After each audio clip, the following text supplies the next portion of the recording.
So as I explained, work involved with women, peace and security at different levels.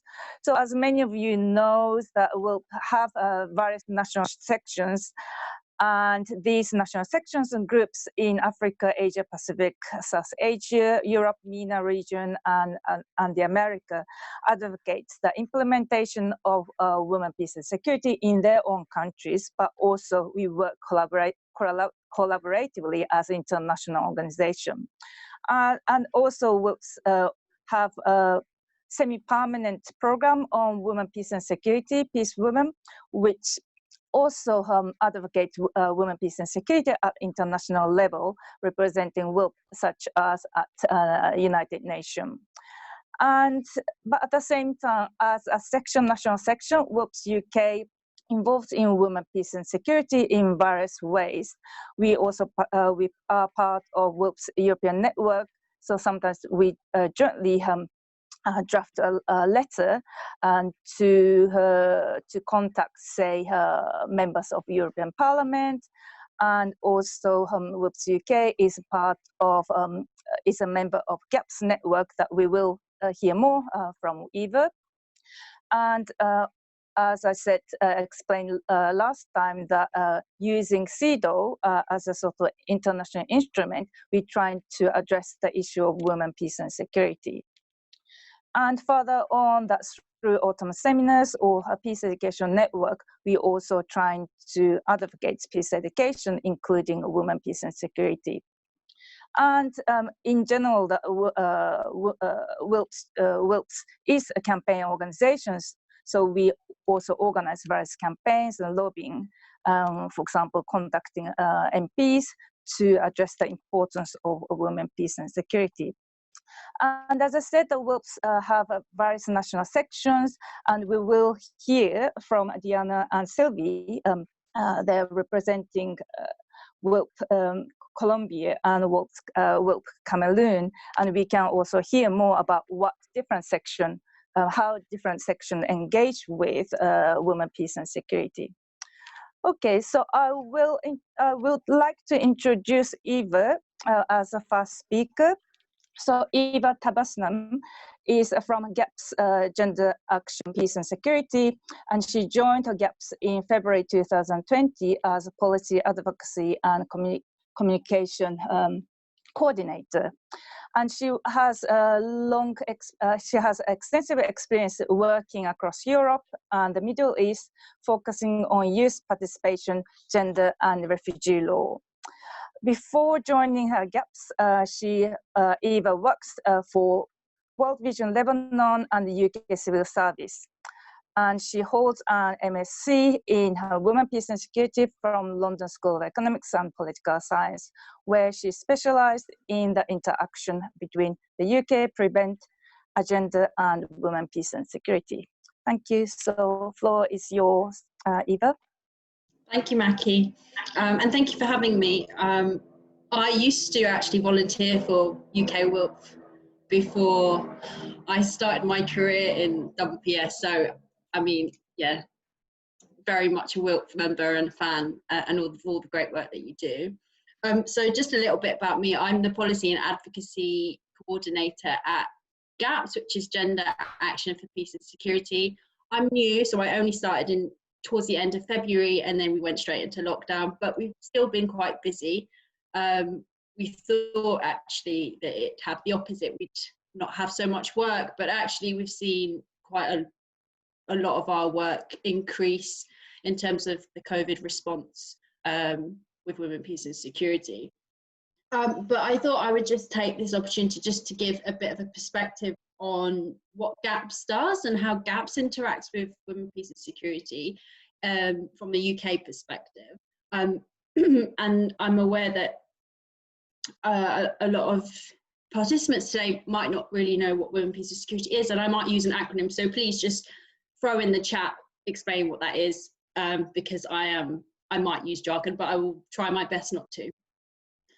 So GAPS was founded in 2006, and its main priority was to progress and promote the UN Security Council Resolution 1325, and essentially hold the UK government to account on its commitments and international commitments to women and girls.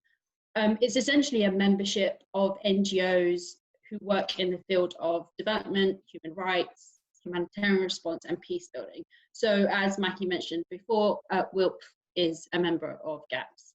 So we work quite closely with WILP, WILP MENA, WILP Nigeria, and so on.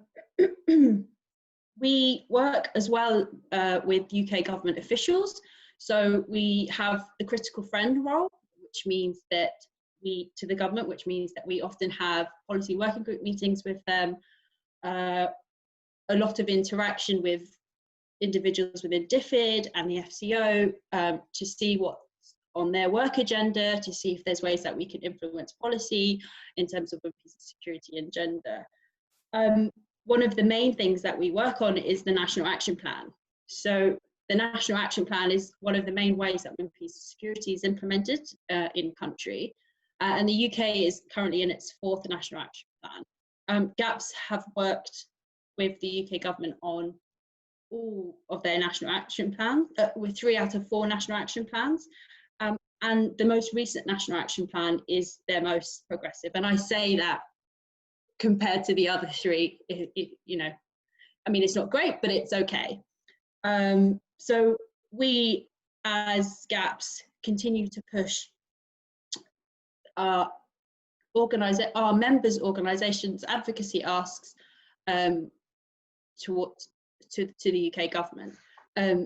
We publish shadow reports online that look at the progress or the evaluation of the UK every year on their progress or on their National Action Plan. So actually this year they have just released the UK's annual report on their National Action Plan, and then GAPS will in 2 weeks' time hopefully produce our shadow report, which is done collectively with all members. The National Action Plan has a couple of, well, it's a mixed bag. We say it's most progressive because, for example, this is the first time that the UK government consulted civil society and consulted women on what concerns or what their experience is to inform the National Action Plan, whereas before that was never the case. And not only did they do the consultations, but they put money behind it. Other things such as it was the first time that they put in their National Action Plan that there must be internal capabilities to carry out the work in the National Action Plan. Now, that was written in, it wasn't necessarily, we didn't actually see it in practice, but the fact that they had written that and it was a GAPS ask, it was quite good to see that happen and see that in writing. Sorry, shall I monitor the chat as well, Cecilia? Because I just seen it. Okay, right. I'll just carry on. But other things, for example, that were disappointing in the National Action Plan was funding. There was no commitment to real funding. There was no commitment to funding of the activities within the National Action Plan. And one of the things that had come up in terms of the consultations was for the UK government to be able to provide flexible core funding to civil society orgs or women rights organisations. So other things that, for example, that the National Action Plan focus on is they're very much outward looking and they don't necessarily look inside, which is kind of a problem with kind of global north national action plans. They never look domestically, and one of the biggest parts of WPS agenda is domestication, like looking internally. Women and girls' rights extend at home as well as above, as well as beyond. So that's something that GAPS has constantly pushed for, but hasn't been addressed. But for example, the last couple of meetings we've had, they have noted that, and so we're hoping that the next time it comes down to drafting the new NAP, that would be a focus. Other things that remain an issue, for example, within the NAP is there there is no mention, for example, to the Arms Trade Treaty. And there's all this concern about, well, there is rightly concern about the securitization of WPS and the fact that it's embedded in the Security Council. So there does need to, you know, one of the things that GAPS and GAPS members and WILP themselves push a lot on demilitarization and so on, is that they need to make this link. Because when we look at one of the 4 pillars of women, peace and security, it's prevention, right? Conflict prevention and so on. So what we do is we have a 6 months review of the National Action Plan, and we've actually published that, and actually I can send it through to your resources, is that, you know, one of the things that we noticed is that there is no link to the Arms Trade Treaty. There is no mention of this. You know, the National Action Plan does talk about disarmament and demobilization and reintegration, but fails to consider any gendered impacts, for example, of the UK's own roles in arms sales. So I guess the UK has a long way to go in terms of its National Action Plan and ensuring that its commitments to women and girls are, you know, looked at broadly and not just aligned with their security and national interests. And I guess that's another problem of national action plans, is sometimes they can be co-opted by states for their own interests and for their own agenda. I mean, as we look now with what's currently going on, I mean, with the merger, the current pause on contracts, with this potential reduction in aid, it's concerning, especially at a time when we see a pushback on women and girls' rights globally. So I think this is where we see GAPS as quite an important role to continue to use our position where we have these contacts within department to push our asks as civil society, as INGOs, to ensure that gender and women and girls are not left behind, and then it still remains a priority when looking at spending reviews and so on. It can be difficult sometimes when you're in that position, because sometimes there's this way you want a whole thing, but you might have to make compromises. But we know that we still keep pushing that ask, and that at the end, eventually, hopefully, you know, they will take that on board, which we have seen, for example, with the consultation with NAPs. It wasn't until the 4th NAP that they had actual consultation with women.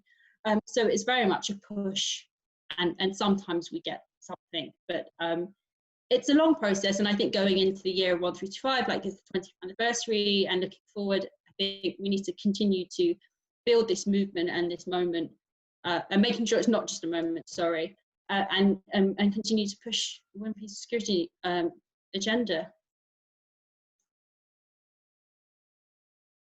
And I think that's it from me. Okay, thank you, Eva, for fantastic overview of what GAPS do, and also in relation to National Action Plan. So I am aware that there's a lot of questions in chat box, but maybe we can engage with these questions at the end of the session. Is that okay with everyone? Okay, so now I want to introduce the second speaker, Diana Maria Salacedo Lopez from Colombia, and she will be speaking in Spanish, and her presentation will be translated by our new member, Isabel Oriol, and so we will be hearing her in Spanish, but also translated in English. So Diana is, as I said, currently works as a director of Works Colombia, and she's also a political scientist from the National University of Colombia, and she holds a master's degree in women, gender, and citizenship studies from University of Barcelona, and a master's in human rights, rule of law, and democratization from Alcalá de Henares University of Madrid. So over past 13 years, Diana has worked as a consultant for various NGOs and the United Nations in Colombia, promoting women's rights, the inclusion of gender perspectives and intersectionality in public policies, and also monitoring of territorial process of peace building and the empowerment of women victims of armed conflict. As a social scientist, her academic work also revolves around protection of women's human rights defenders, disarmament, gender's impact of small arms, conflict-related sexual violence, and women's participation in peace process. So, Diana, the floor is yours now. Hola, buenas tardes para ustedes. Muchas gracias por la invitación y pues un abrazo sororo para todas las hermanas de WILF de UK. Hello, good afternoon. Thank you so much for the invitation and a warm hug to everyone who is a member of WILF UK. Primero que todo quisiera recordar para que todas tengamos el contexto de la sección en Colombia. WILF en Colombia está constituido desde 1998, es decir que tenemos 21 años de existencia. Inicialmente fuimos un grupo de mujeres interesadas en reunirnos para conversar sobre temas de la actualidad política desde un enfoque de género y feminista siempre. Yeah, well, first of all, as a bit of context about WILF Colombia, it was established in 1998 and it has been existing for 21 years, and it was initially a group of women who were just interested in political current events and eventually transformed into what it is now. Y con el pasar de los años nos hemos convertido en una sección bastante activa que ha trabajado no solamente por las banderas del feminismo, del pacifismo y del antimilitarismo, banderas de WILF, sino que también trabajamos con una fuerte columna vertebral en la resolución 1325, que es lo que quiero compartirles hoy. Over the years, we have transformed what this very active section does, not only in terms of feminism, but also in terms of peace and security, in terms of anti-militarism. And one of the key areas in which WILF Colombia works is the resolution 1325 of the Security Council, which is going to be the main topic for today. Principalmente quiero compartirles una primera parte sobre lo que hacemos en relación a la implementación de la resolución 1325, y lo primero que quisiera decir es que Colombia no tiene un plan nacional de acción de la resolución, tal como lo hemos dicho en muchos de los escenarios en los que ustedes han estado también. Well, the first thing is regarding the implementation of Resolution 1325 is that Colombia does not have a national plan of action in this area, as a difference as opposed to what you've been talking for here today. Y esa inexistencia de un plan nacional de acción pues ha tenido consecuencias para el desarrollo del trabajo desde quienes le apostamos a la implementación de la resolución. Yeah, and that non-existency of a national plan of action has had represented many challenges for the people trying to implement the recommendations of that resolution. Para quienes siguen el contexto colombiano sabrán que el gobierno actual es un gobierno de tendencias conservadoras, de tendencias más bien al borde del límite de lo mínimo a favor de la paz y a favor de la garantía de los derechos de las mujeres. Yeah, and for those of you who may know or may not know, in Colombia, the current government is more on the right side, a more conservative government that has done the bare minimum to guarantee human rights and women's rights, and a lot of progress in that area. So what's about to be said is in the context of this government. Es un gobierno que viene de la corriente del uribismo, una corriente que dejó ejecuciones extrajudiciales en Colombia, violencia contra las mujeres y despojo de tierras en proporciones elevadísimas con relación a otros periodos de gobierno. So yeah, the current government comes from a long line of the government of Uribe or Uribism, that it was characterized for a lot of violence, a lot of repression against women, a lot of land being taken away from people, and then it continues until today. Así que el acuerdo de paz que ustedes bien han escuchado se firmó con un presidente y se implementa en un gobierno de otro presidente completamente distanciado de lo que se firmó con el grupo de la guerrilla de las FARC. Yeah, and so the peace agreement that is so famous regarding Colombia was signed by a president previous to this one, and now is being implemented by a completely different government with completely different views, which raise questions about how loyal they are actually to the original peace agreement with the FARC, with the Armed Revolutionary Forces of Colombia. Ese mismo gobierno es en resonancia de todas, el primer gobierno que tiene una vicepresidenta mujer y que nos ha costado mucho al movimiento de mujeres y al movimiento feminista posicionar que, pese a que es la primera mujer en ese alto cargo público, es una mujer que no representa ni la agenda ni las banderas de los movimientos de mujeres ni las banderas feministas.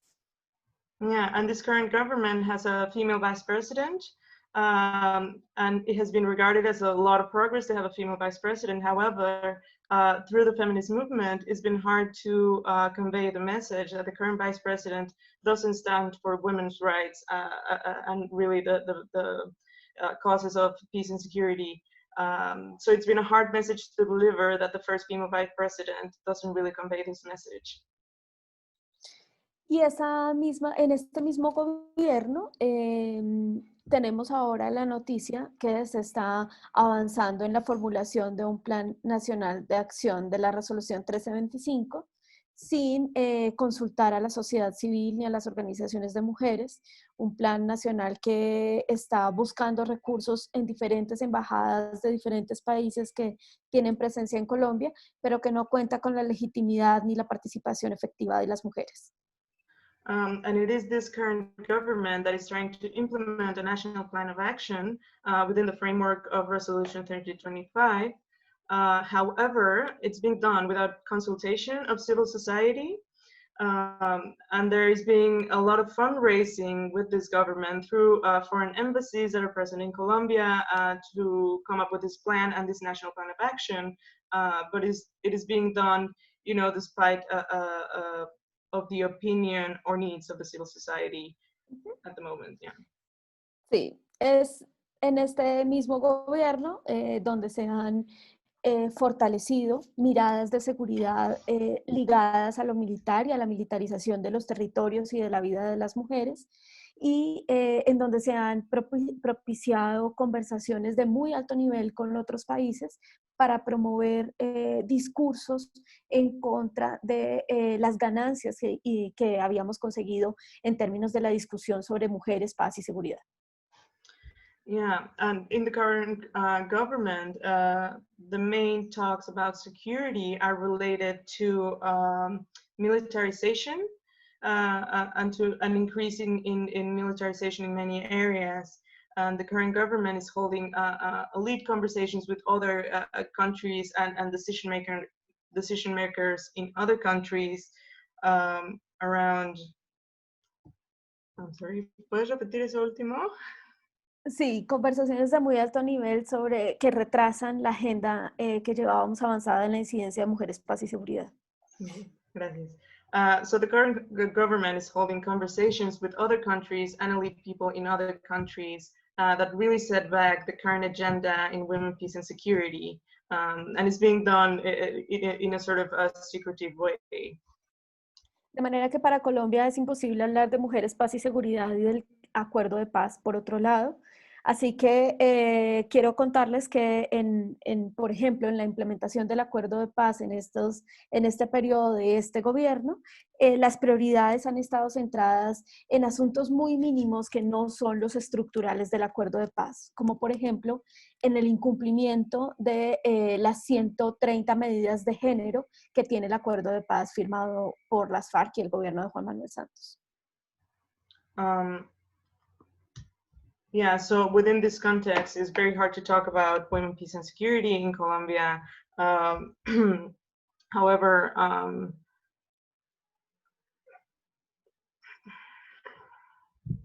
¿Puedes repetir lo último de las 130 medidas, lo que dijiste antes de 130, eso? sí, que no se han hasta el momento implementado las 130 medidas de género que tiene el Acuerdo de Paz para las mujeres.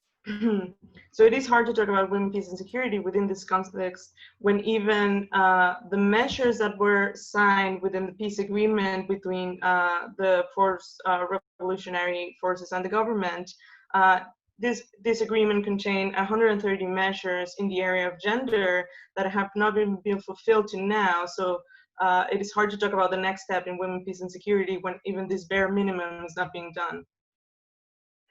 Eso significa, entre otras, que las prioridades del gobierno han estado marcadas por el tema del punto de reincorporación, donde ha dado sus mayores esfuerzos, pero en el que hay que decir que el 80% de los recursos que se utilizan para la implementación del punto de reincorporación son recursos que provienen de la cooperación internacional, es decir, no son esfuerzos del gobierno para promover la reincorporación social, económica y política de los exmiembros de FARC. Yeah, so the main focus of the government so far has been on reintegration of the members of the ex-members of the FARC, and 80% of the resources that the government has put into that are foreign resources and are not being exactly done in these areas of gender, but rather scarcely into the reintegration of former members of the former revolutionary forces. En este momento hay muchas plataformas en el país que están haciéndole seguimiento a la implementación del acuerdo de paz en medio de un contexto en el que siguen asesinando a los defensores y a las defensoras de derechos humanos, siguen dándose casos de violaciones y violencia extrema por parte de grupos armados distintos a FARC, pero también las disidencias de FARC, y que involucran también, como les hablaré un poco en el continuum de las violencias, a miembros del ejército y de las fuerzas públicas. Yeah, so currently there's a lot of groups and NGOs that are doing a follow-up into the implementation of the peace agreement.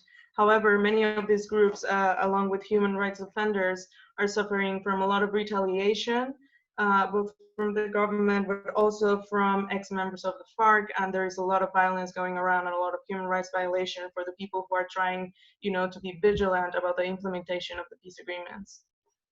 Y en donde se sigue incrementando también el asesinato a personas en procesos de reincorporación, es decir, aquellas que dejaron las armas producto del acuerdo de paz, lo cual sin duda significa una afrenta directa a la sostenibilidad de la paz como la entendemos. And there's still being a lot of murders around towards the people who are in the process of reintegration, who have, in a way, just renounced the FARC. So they're still in a very critical situation at the moment, and this really endangers the whole mission and the whole implementation of the peace agreements at the moment. En todo el proceso de paz, tanto en el momento del diálogo como de la firma, la concertación y ahora en la implementación, el movimiento de mujeres del cual la sección de Colombia hace parte ha venido trabajando en promover que cada uno de los momentos cuente con la participación de las mujeres, no de cualquier mujer, sino de mujeres cualificadas que tengan las agendas de las mujeres y la agenda feminista como su bandera. So through the whole peace process, from the negotiation to the implementation, women groups, including WILF Colombia, have seek that women participate in every and each of the steps and stages of the implementation of the peace processes. En esta línea, pues hemos seguido haciendo el seguimiento a cómo el gobierno también destina recursos para la implementación del acuerdo de paz y en el plan de desarrollo, en el plan nacional de desarrollo, que es como la política a través de la cual el gobierno actual va a hacer su mandato, los recursos dejados para el cumplimiento del acuerdo de paz son mínimos en relación, por ejemplo, de los recursos dejados para el fortalecimiento del sector de seguridad.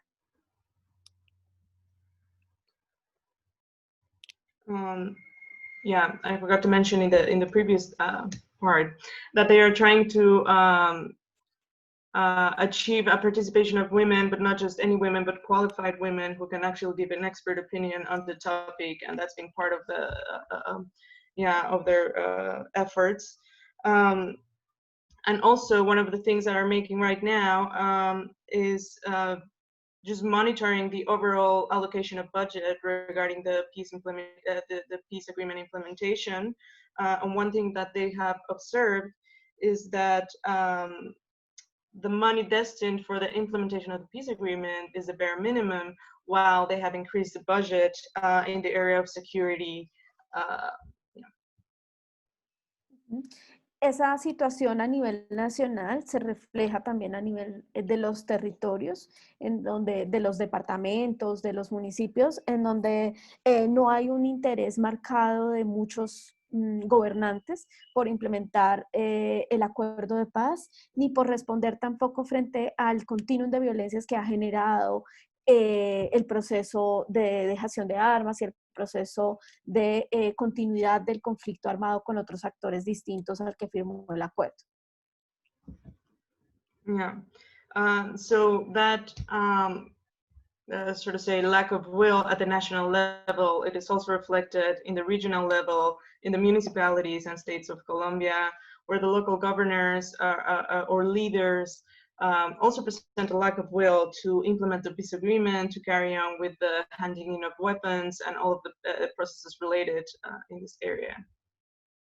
Entonces, en este contexto, pues nos mantenemos en una circulación de armas bastante importante, nos mantenemos en una prevalencia del narcotráfico como fuente de financiación de algunos grupos armados, nos mantenemos en la existencia de grupos armados como el ELN, bandas criminales, disidencias de las FARC, y nos mantenemos en un contexto militarizado en el cual el sector de seguridad y con ello las fuerzas militares empiezan cada vez más con un discurso más robusto de copamiento de los territorios y en la búsqueda de la heroicidad de quienes están detrás de los uniformes de las fuerzas militares.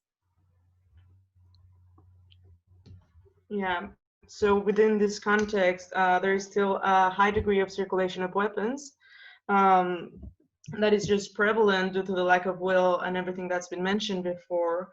There is a lot of drug cartels that are financing armed groups. There's a lot of dissident groups from the FARC that are still active, and there's a lot of organized crime. And within this context, the government's response has been to militarize a little bit more and to start having a discussion about co-opting territories with a bit of a hero complex on the behalf of the government. Sí. Y eso significa que tras el acuerdo de paz y tras el fortalecimiento del movimiento de mujeres en Colombia, las mujeres hemos avanzado muchísimo en el reconocimiento de nuestros derechos, en la exigibilidad, pero mientras nosotras avanzamos, el Estado colombiano no, en este momento el gobierno colombiano no ha dado muestras de una respuesta efectiva hacia el acuerdo de paz y hacia la agenda específica de las mujeres. And despite this context, women's groups have done a lot of progress and a lot of consolidation to push their agenda and just to gather and keep pushing for their rights. However, there hasn't been a lot of recognition of the rights on behalf of the government, and a lot of, there's not a lot of visibility on these issues. Yeah. Sí, está bien. Good. Si quieres, puedes repetir lo último que dijiste. No, pero hasta donde lo dijiste está bien. Okay. No hay problema. Okay. Maki, Sí, back to you. Yes. Okay. Thank you, Diana, and thank you very much, Isabel, for the translation. So as Diana's presentation highlights that what WPS means in different contexts, it's quite address different issues, but at the same time I also picked up the question in chat box, what security, what security means in particular context, and that's really relevant. This kind of question is really relevant, looking at WPS, activities in different contexts, because security is not just about obviously militarization, but it's not limited to the issue of militarization. So thank you very much, Diana and Isabel. So now I would like to introduce to our third speaker, Sylvie Jacqueline Nidomo, and she is the Sylvie is the currently Africa region representative of WILP and also president of Cameroon section. And she has been peace and security leader with more than 20 years experience, and also currently a member of African Union Steering Committee for the Fund for African Women. And Sylvia has been very instrumental in advocating for peace issues in Cameroon and also in Central Africa by leading advocacy process for the Women, Peace and Security National Action Plan for Cameroon, and also has contributed greatly to UN Security Council Resolution 1235, Central Africa Regional Action Plan. And Sylvia joined the campaign to stop killer robots since 2018, and it is the Francophone African campaign coordinator. Okay, Sylvia, the floor is yours. Thank you so much for the presentation. Good evening, everyone, and thank you for being here today. First of all, permit me to say thank you so much to WIF UK on behalf of WIF Cameroon and WIF Africa for giving us this opportunity to share a bit on our work on women, peace and security agenda. I want to say that it has not been a very smooth ride, but we are proud to have contributed to make it possible. Regarding the Cameroon process, I would like to say that the process started in 2012, officially in 2012. As you know, Cameroon has a long history of peaceful country in the continent. And because of that, that is why peace initiatives were taken for granted. And maybe that is one of the reasons why we decided to advocate to have a women, peace and security agenda implemented in Cameroon. Just give me 1 minute to talk about, very importantly, about Cameroon. Cameroon is a country situated in Central Africa. And as I mentioned, the history of Cameroon has made it known by all the other African countries as a very peaceful country. That is why peace initiatives, including women's participation, were not a priority because we were very comfortable in our position. But unfortunately, because peace is not just at the absence of gunshot and so on, we become seriously challenged by a number of things.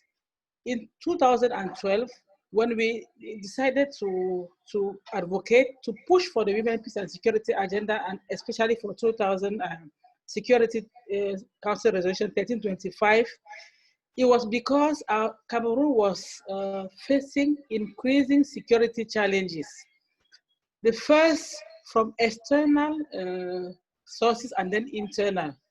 Cameroon is surrounded by war-torn countries, including Central African Republic, Chad, and Nigeria. And because of that, there is a lot of influx of refugees coming into the country with all the consequences you can imagine. And apart from this external problem, we also have an internal crisis. The worst is the secessionist crisis that started a few years ago. Of course, it has to do with our history. But what we can really relate to is that we had some social demand from the lawyers and the teachers that started a few years back, but that were not properly addressed. The responses from the government were so violent, military responses. That is why the thing has now become a full-scale conflict. Apart from that, we also have a political post-election crisis Since the last election in 2018, we are still in crisis, post-election crisis, because of how the elections were conducted. And we also have so many internal riots on a daily basis because of poor governance. You know that our president has been in power for 38 years, and he has created so much frustration because there is a group of people who is handling the country. So that's to talk about Cameroon. But now, let me quickly talk about the process of 1325. Can I have the slide, please? Yes, why she's putting the slide, I want to say that the process started in 2012, the 1325 process, because when we discovered that even though it was presented as a peaceful country, we as women, we knew that it was latent conflict. There was a country in latent conflict because of all what I've just mentioned. Next slide, please. Next slide, please. Oh, I'm the one to do it. I can do it. Okay. Then.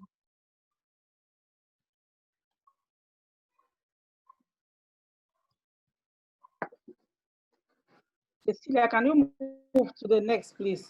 Yeah. Yes. Okay. Next one. Yes, it's not moving. Oh. Can you see not it? Moving. It's not. Oh, that's really strange. Can everyone see my video? Sorry? Can you see my screen moving? We can see you, but it's just frozen. Yes. Oh, okay. It's okay. It's okay. Sorry, I'm gonna try that again. I'm gonna stop the screen share and start that again. Because I had the screen up for the whole time, but apparently that wasn't working. I'm sorry. Okay, can you see it now? Yes. Yes. Is this the correct slide? Yes. Okay, cool. Just move on the Forward, back? You are right at the bottom. Let's go up. Up? Okay. Yeah. The axis of the... It's okay. Don't worry. I'll talk about it. The process started in Cameroon in 2012. Women decided to have a workshop to discuss on how could be the contribution of women in peace building in a country in latent conflict. The main resolution of that workshop in 2012 was that we had to liaise with the government official to see where we were with the status of 1325. And in case we didn't have one, we were going to start an advocacy. So we discovered that there was no national action plan. So that's how we started the advocacy for 1325. But we got the support. That's how also WILF Cameroon was created, also in 2014. And then we got the support from WILF Nigeria and WILF DRC and WILF Sweden, where we were able to understand ourselves what was 1325. From there, we started advocacy. And to make our advocacy very strong because of the idea that we are in a peaceful country. We don't need the women peace and security agenda. It's not very important to invest in peace building.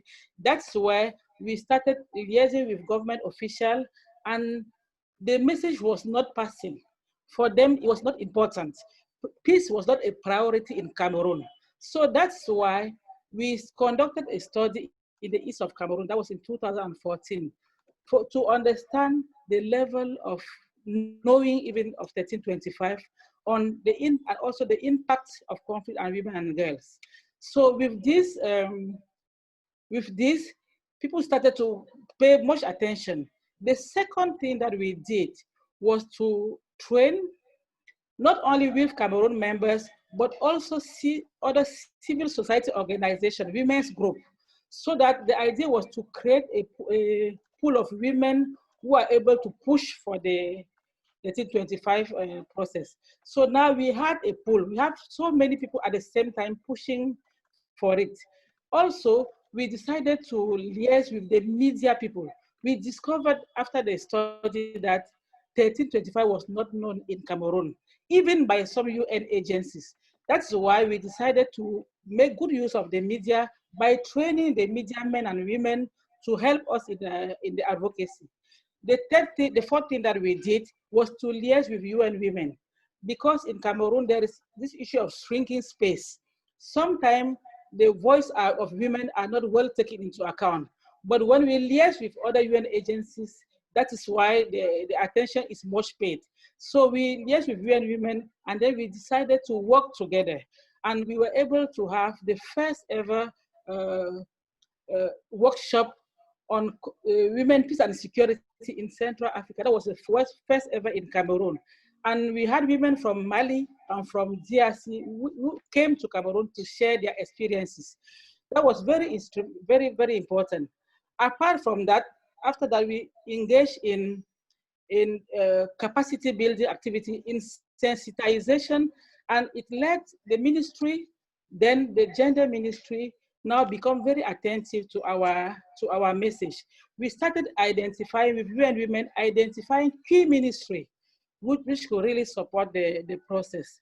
That is why in 2016, the UN office in Central Africa responded to our call for support and gave us some funds to conduct a national study on the impact of conflict on women and girls. And that study, national-wide, was able to help the ministry to identify the priority areas of our national action plan. So that is how we were able to get to the national action, to get the ministry to be very involved by conducting this study. And the study was able to identify or to make it clear that the impact of conflict on women and girls is very enormous, extremely enormous. And also, we're able to see that not many people know about the importance. There was one question which was very instrumental, which kept coming. Do you think that women are important in peace building process throughout the study, which was almost 2 years?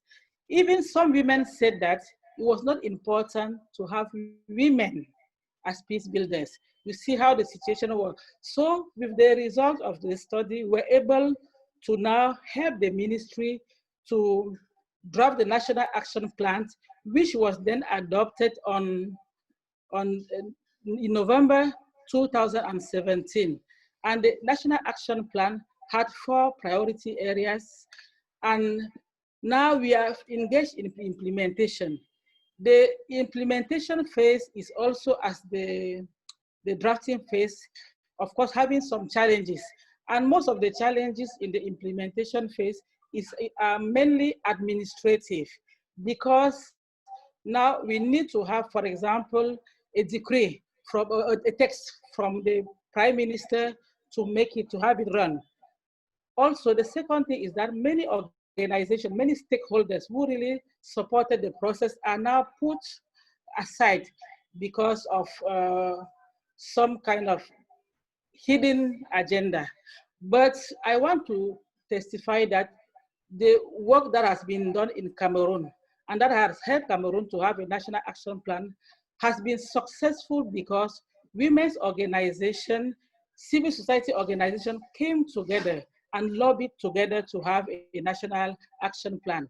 Even though now we have the same challenges into implementation, but we are still forcing our way as women to have our seat on the table. That's why recently you heard of a national dialogue, for example, and we were able to mobilize again, basing ourselves on the Security Council Resolution 1325 NAP, to have a consultation, a coalition for women to be at the national dialogue table. So I don't want to be very long. I will just end and give the opportunity for question. I will end by saying that for the Cameroon for Cameroon, who recently adopted a national action plan. At this level, it's very important for us to conduct an evaluation of the national action plan in order to identify the progress and the gaps. We also think that it's high time we revise the NAP in the line with the current requirement. And the Secretariat, which is hosted by the Gender Ministry, should have the necessary resources to do the work. For the Women, Peace and Security agenda in general, we think it's very important to take stock on the situation 20 years after the adoption of 1325, and also redefine the priorities of women's participation, as women's concerns have not been seriously taken into account so far. And we think that also the revision of the language in the resolution is also important. And also, and lastly, I think it's very important. We are talking about the women's agenda. How can women contribute to this agenda? Because it will work from grassroots to global level and vice versa. How do women take their voices at international level and back to their countries when they are still facing some challenges? Like, for example, they cannot attend some international meeting just because of the issues of visas and so on and so forth. So these are some of the things which are still a barrier to women's participation in peace processes. I think I will stop for now and allow people to ask questions, and I will gladly respond to them. Thank you.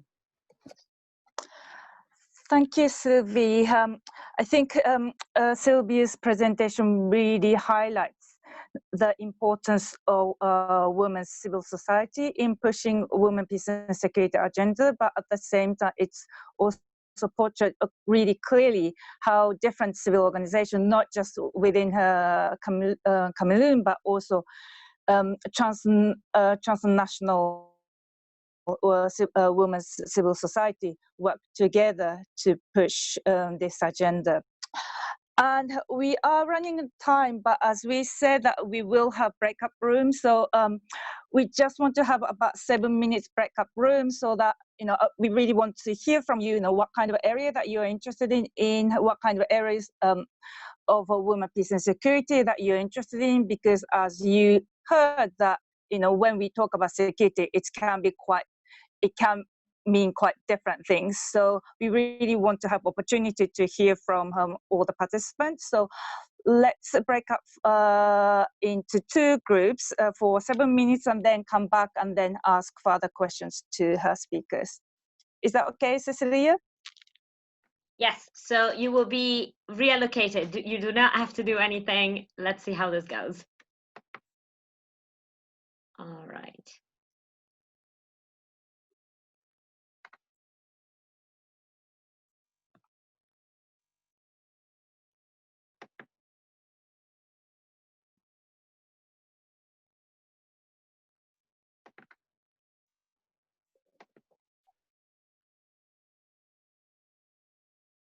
Okay, everyone should be joining their breakout rooms.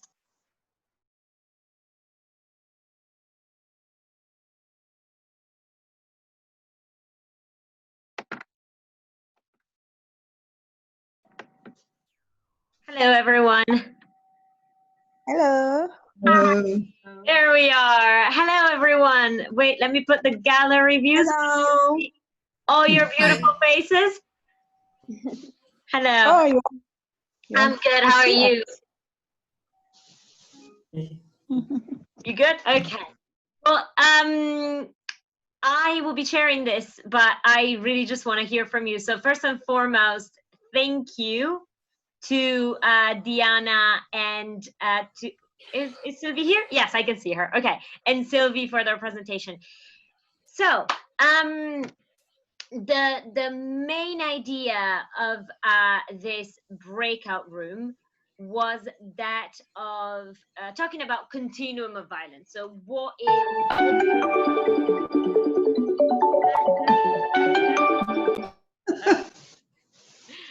sorry, Michelin, I have to mute you.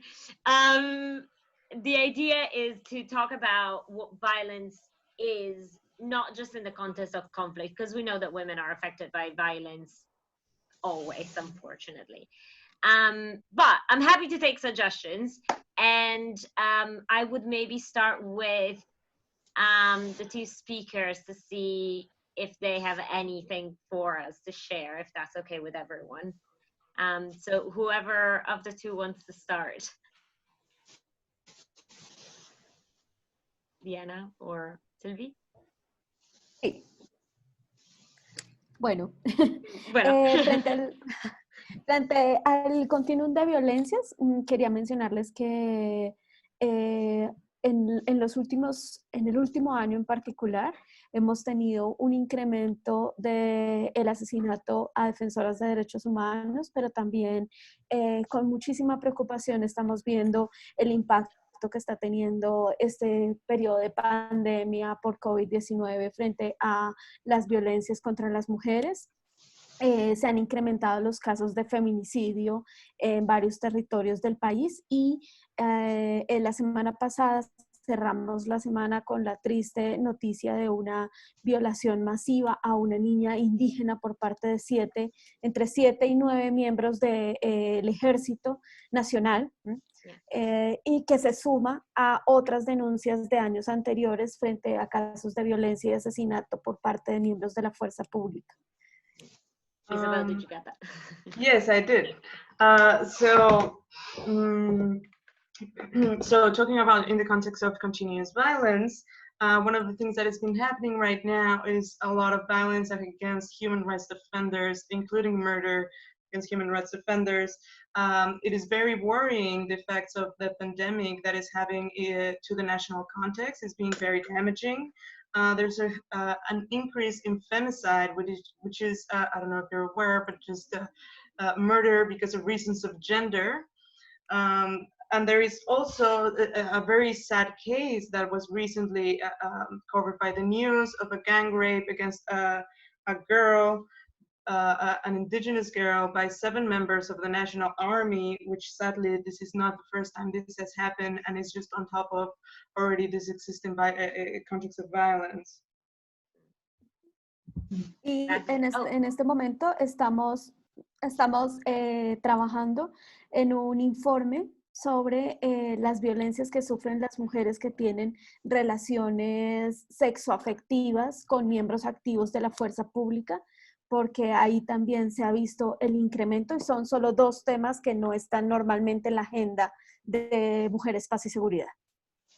And right now we are currently working in a report about the different types of violence that women who have sentimental and sexual relationships with members of the public forces, the types of violence that these women are facing. And it is interesting because it is a topic that is normally not covered by the whole agenda of women, peace and security. Sylvie, am I seeing Sylvie?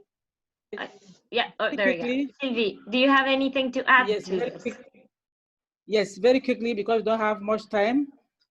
I want to add just 3 things. The first thing is the situation of IDP women. Yes. Especially the case of Cameroon.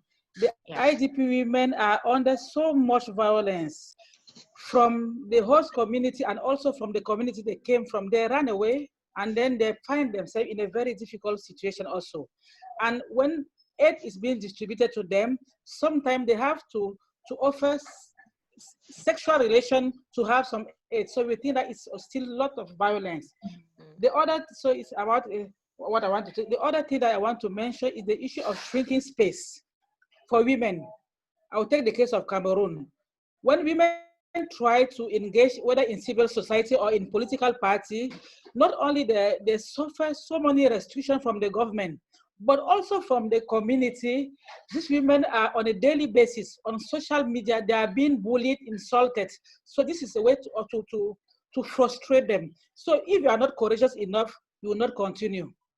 The third thing that I want to mention is the fact that the violence in the case of Cameroon, I know it's the same thing with other countries, is mainly also fueled by the fact that the demands that are made, whether by women or other actors, have a are violently repressed. So the responses are not non-violent. The responses are very, very violent. We have many military response, and because of that, the population keep being frustrated, and it is adding and fueling violence. So I don't want to take much of the time. This is what I wanted to mention. And in Cameroon recently, I don't know why, my colleague can also take the floor and share it. We have so many cases of women being raped or killed these days as a result of because of their partners. Partner violence is on the rise. I don't know. So it's something worth highlighting, and also structural violence. There is no way you can be able to do something because all the institutions are framed for a group of people, no matter what you do. The one example that I will cite is the election code, for example. There's nothing you can do in Cameroon with this code to win the election. So I will stop here for now. Thank you. Yeah, no, absolutely. Just one thing, IDPs, internally displaced people, in case that was missing. Thank you both. Any comments on this so that I don't have to hear my voice? Any other examples, any questions to our speakers? Because otherwise I could go on. Yes, Monique. Hi, it's Monique. Hello. Monique. Hello. The way I see it is, it's a kind of war, part of the war to violate women in all the areas, whether it is military or police or even men who are just gangsters.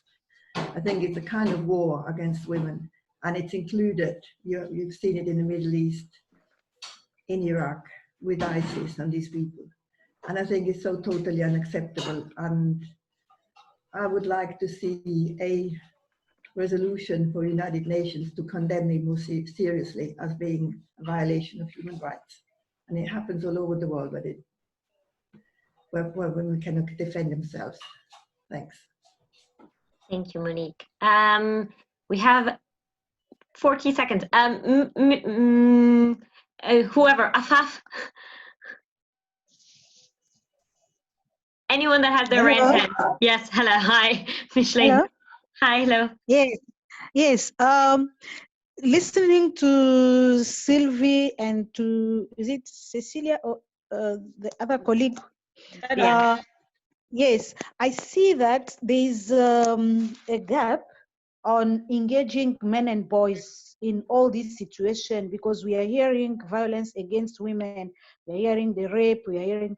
So my suggestion, it will be like to engage with men and boys, to make them understand that what they are doing and how we can do it. So we can push that for all our countries. Yes. Thank you.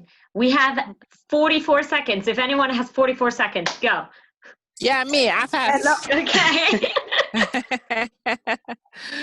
I want to just add one point regarding in Africa for women violence. The most strong things maybe the sister forgot is about our cultures. You know, the culture is play very big role. Women normally they have limited things to do, so therefore we not forget our culture, and culture is some of your identity.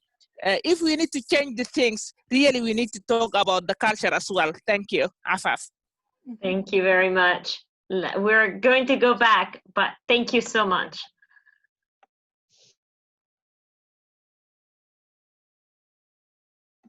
Okay, hello everyone again. Well, so many thoughts in our breakout room around. Hello, are we all back to the... Yes, I think we are. Maki? Hello, sorry. Are we all in a big room? So my computer is not. We cannot hear you, Maki. Hello, yes. Hello? Yes, now we can hear you. Yes. So, yes. So, okay. So hopefully that, I'm really sorry we didn't have I hope you have some kind of discussion. So No, Maki, we cannot hear you. Hello? Yes. Yes, hello, yes. So do you want to share what you discussed in your groups, Cecilia, Sylvie, and Diana? Yeah, absolutely. Just really briefly. So we were talking about the continuum of violence. So the fact that violence doesn't start with conflict and doesn't end in a peace agreement. Violence is a persistent and constant threat to women and girls, to everyone, but to women and girls disproportionately. And our speakers reminded us of the women who are affected by violence from the military. So a national action plan is not enough to stop violence from the state. And Sylvie reminded us of structural violence. We are seeing more and more recognition of what structural violence is. We thank the Black Lives Matter movement in the United States, which has once again brought to the fore this topic. But it's not something that happens in a campaign and then it's done. It's something that needs to be tackled at a structural level to be solved. And that is why women's participation is important. But as Diana reminded us earlier, it's not just the fact of having a woman, it's the fact of having someone that truly is a champion for women and not just possesses the biological traits of a woman. We talked about internally displaced people and refugees and how disproportionately affected they are by violence and vulnerable to it because they do not have a state to protect them. We talked about the violence against women running for office or women in public spaces who indeed take on the challenge of bringing women's voices and girls' voices to the highest levels of office and risk being physically, psychologically violated, and social media and the broader media so accessible has made it so much easier to spread this violence. And lastly, we were talking about involving men, because without involving men and boys, we cannot solve violence, we cannot solve sexism, we cannot solve misogyny, because we didn't create it. It was, as we all know, the patriarchy did most of the job on that. So that is what we talked about. Maki, what did you discuss? Thank you. I hope that you can hear me. So the first question we had is obviously, it's about UK specific. No, I when can't. we think about Yes. Yeah, Just take the microphone closer. Hello. Yes. Yes. Yeah. So yes. So first question we had is, very specific to UK context, and some of you may know that this merger of DFID and FCO and how Women, Peace and Security and National Action Plan. You can't hear me? Yeah. Okay, can you hear me? Yes, National Action Plan. And obviously, at the moment, it's sort of consultation process, and is heavily involved in the talk. So there will be some scope that how civil society perspective can be reflected on this move of merger. But at the same time, obviously, there are a lot of challenges that we might face. And second question that we also we had is about the language, the usage of language. We are talking about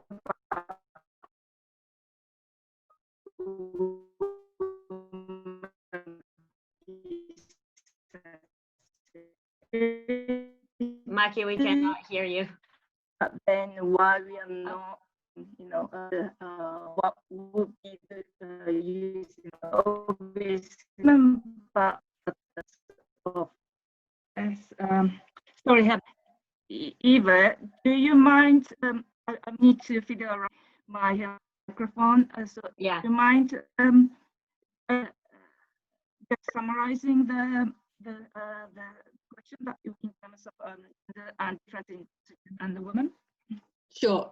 So we discussed what the impact the merger with the FCO and DFID would have on women, peace and security in the UK, and I guess how that would affect gaps in the work that we do. And the second question that we had was on should it be women, peace and security, or would it be better that we say gender, peace and security? And we talked about how that it could be a good idea moving forward to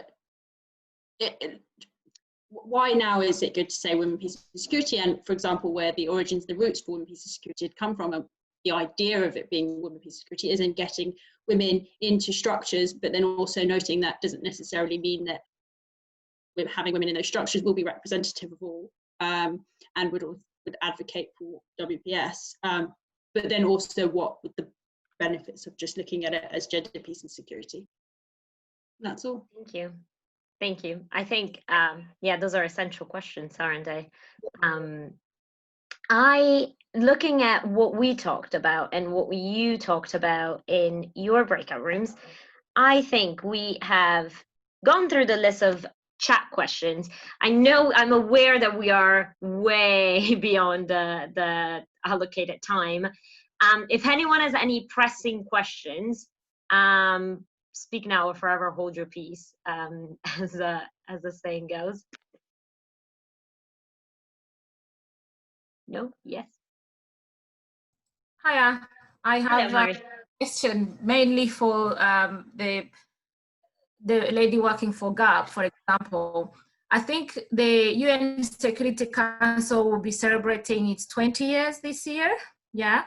So do you know what is currently happening in terms of its review, what sort of activities are coming forward? Because from everything we've discussed today, and from all the speakers, what I've picked up is like women are not participating and they should participate. Security doesn't really mean security for women, especially, for example, in Colombia, security is about military security rather than human security. And then, so there is lots and lots of flaws and gaps in the whole process of the UN Security Council resolution. So any ideas where the conversation are going from you guys who are at the forefront of it? That's a really great question. I think this year was the 25th anniversary of 1325, and then there was CEDAW and so on. So this was supposed to be a really big year for women, peace and security, and then COVID hit. So I think a lot of what was planned has sort of very much dialed down now. There were supposed to be plans to like invite civil society to New York and have these kind of sessions going on around kind of looking forward to the next kind of 20 years of WPS and so on. But what we're hearing is that there are going to be like these action coalitions, which hopefully make up with INGOs and civil societies, with consultation with women rights orgs and so on, and I guess to feed into WPS for the coming. There are, then again, it depends on who is doing what, or like, for example, what the UK government be focusing on in terms of the 20th anniversary. I mean, these are conversations that we're currently having at the minute to see what their plans are. But a lot of people are kind of planning it now. But these action coalitions is something that the Generation Equality Forum from the UN Women are focusing on. Quickly, one other thing for GAP. I know you mentioned that the National Action Plan for UK is more externally facing. Are you guys also challenging or lobbying the UK government to look at bringing it internal facing as well, especially with the rise of the BLM movement and many other country focused issues? To just make sure that it's also focused into looking internally, using examples of the situation we are in today. Yeah, definitely so. And I think that's one of the things that GAPs have consistently asked for. I mean, I mean, also like people, like we don't take into account refugees, we don't take into migrants. I mean, we had the report from the UN about austerity, impact of austerity in the UK. I mean, these are all things that should be addressed within women, peace and security. They're not addressing it at all. This is a conversation that we have. As in the last kind of meeting we did have in person, there was some mention of looking at the domestication of WPS and looking at it in terms from the Home Office, but we haven't seen anything because, you know, COVID's happened and so on. But this is something that we continuously push and want to see, and hopefully we will see in the next National Action Plan. Yeah. Can I also add that, as Eva said, that, and this is something that GAP has been working for some time, but also, you know, individual the members of GAPs, and also like different NGOs, and also me, including us, WILPS UK, and you know, because of the increasing number of refugee and asylum-seeking women in Europe, so this has been particularly one of the sort of key issues in relation to national action plan, as well as long-standing issue of women's participation in peace negotiation in Northern Ireland, political participation in Northern Ireland. So these two are the really important issues addressed the civil society organization addressing in relation to UK national action plan. But the problem is so far that often when it comes to the issue of refugee and asylum-seeking women, that because of the ownership of National Action Plan, that does not involve Home Office. So often the issue of immigration is considered not as a part of you know, UK women, peace and security. So that has been one of the sort of structural barriers so far. Personally, I think us in the civil society organization, we can put together our own national plan. So through those action coalition, write it for them and put it in front of them and say, this is what we would like you guys to give us. And then it's up to them to say, no, we're not going to go ahead with it. Then we'll hold them accountable that they haven't listened to the people. But if we wait for them to produce something and then show it to us, it's always too late. So it's best to kind of set up working group, which our members within the civil society can feed into. Then we have completed documents which we put in front of these decision makers and say, this is what we would like to see. Hopefully that will move the conversation forward and some degree of consideration of what we've been saying that is not going right. Yeah, definitely, I agree. And we've tried to do that a little bit in that every time the UK government releases their annual report on the National Action Plan, we release our shadow report, and every time in our shadow report we make sure that we have a section on the domestication of WPS. So look at home. You know, gender and women, peace and security is not just an issue abroad, it's an issue that you have at home. And we try and do our best to do that, and other organisations who are better at that, who work, for example, in diaspora groups and so on, you know, our shadow report is co-written together with various groups. So we try and ensure that we have the inclusion of voices from civil society, from women on the ground, from women groups. Actually, I was thinking that we can learn a lot from experience of Colombia and Cameroon, and I was trying to invite either Diana or Sylvia to comment, and I just noticed Diana is raising her hand. So do you want to say something, Diana? And maybe Isabel, that if Diana wants to speak in Spanish, maybe you can also translate. Thank you. Sí. Creo que hablar de mujeres, paz y seguridad en un contexto como el africano o el colombiano tiene unas particularidades muy distintas, y una de esas es que si no empezamos a pensar en que mujeres, paz y seguridad tienen un enfoque interseccional, que no solamente son culpa del patriarcado, sino que también son culpa del capitalismo, del racismo, del machismo, de la misoginia.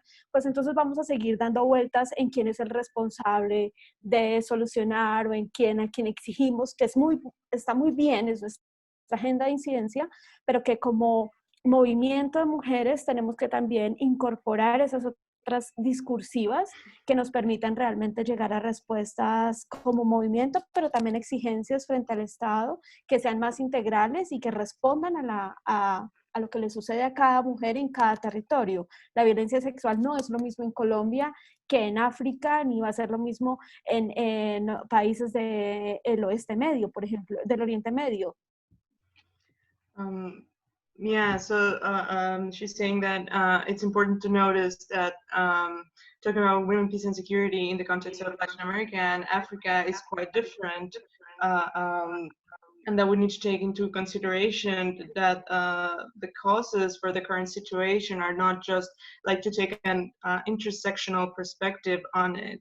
You know, it's not just the cause of patriarchy, but also capitalism, racism, and other system of oppression colluding with each other to create this situation. And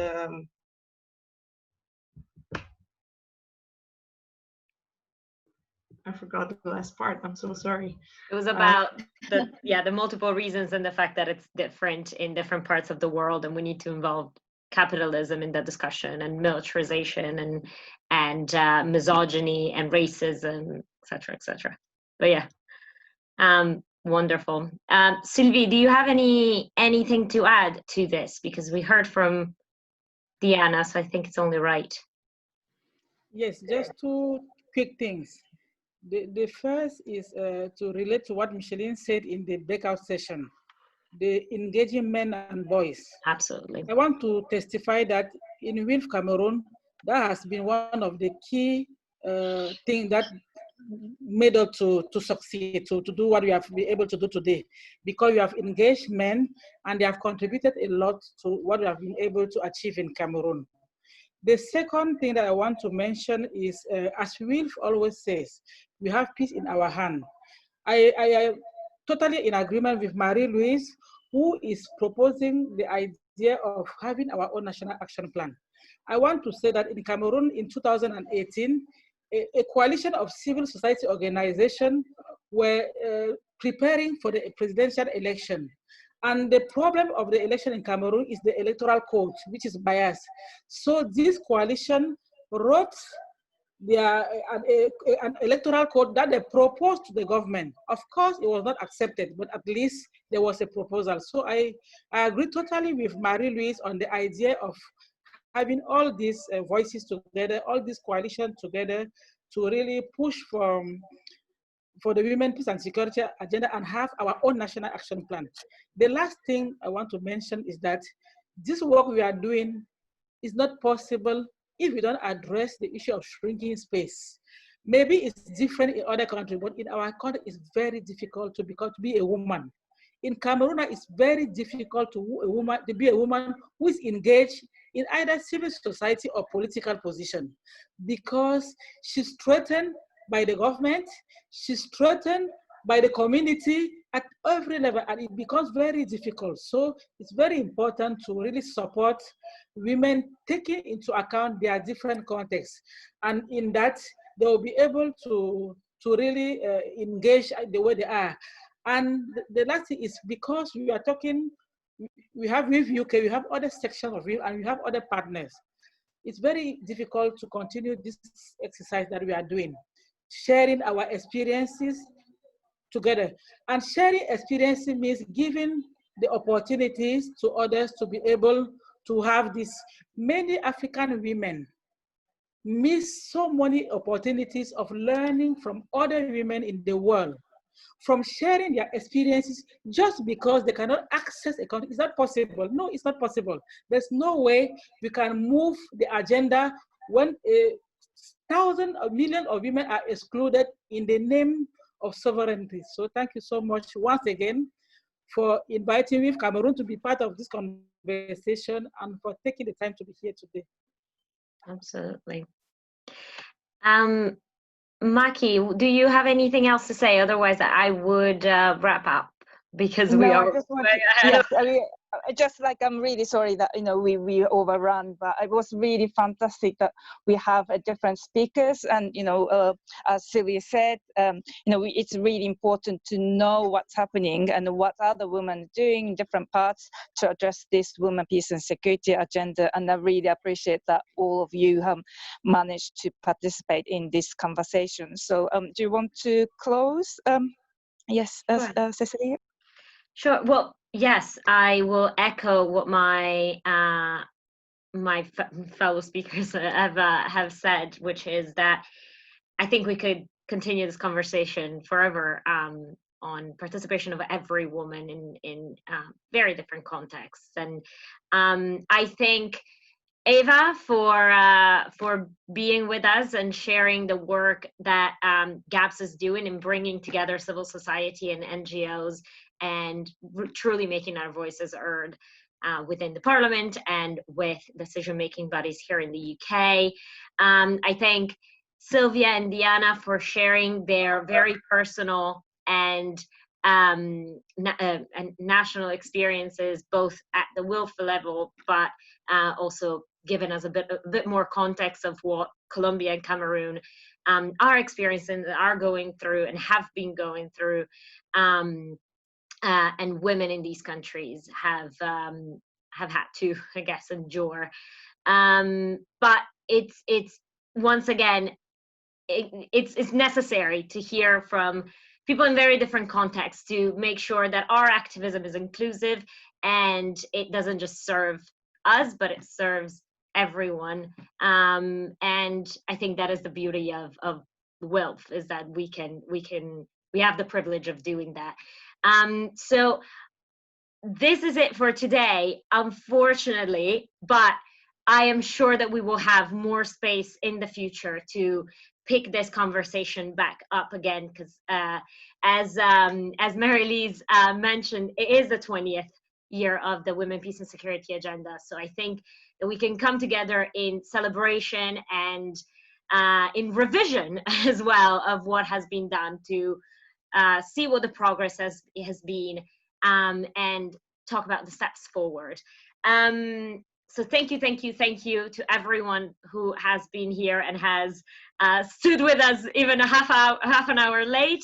I'll remind you that next week is our second to last Connect series. It's going to be on the environment and climate change, which, as we know, affects women and girls disproportionately. Quelle surprise, might I say.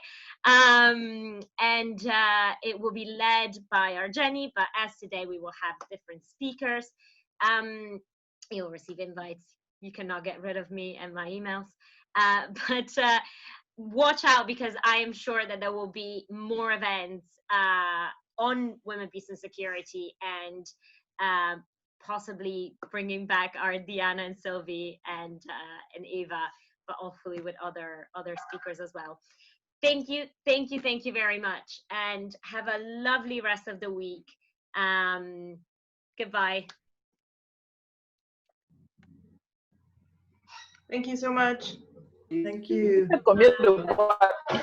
Thank you Ah very bon? much, everyone. Thank you, everyone. Et c'est Oh, and I beaucoup want comme to thank ça. Isabel. Thank you for translating, Isabel. No problem. Ils ont mangé hier et aujourd'hui. Merde.